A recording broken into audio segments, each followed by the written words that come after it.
So, nag-get ready nga pala si Inday nyo ngayong araw na to kasi magbe-beach nga pala si Inday nyo at kasama ko nga pala yung pinsan ko dito at hinahantay ko siya.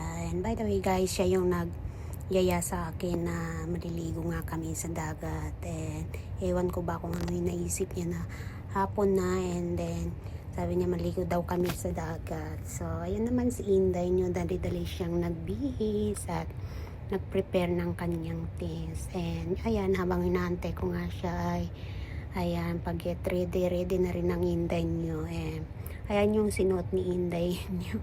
Feel na feel niya pa yung suot niya. And so the good thing is guys is hindi natuloy yung ligo namin dito kasi nga alam nyo na si BFF ayaw niyang pumayag. And then so yun na nga guys, hindi kami natuloy at nagpag-isipan namin na kumain na lang kami sa labas. And that's for today's video. Maraming salamat.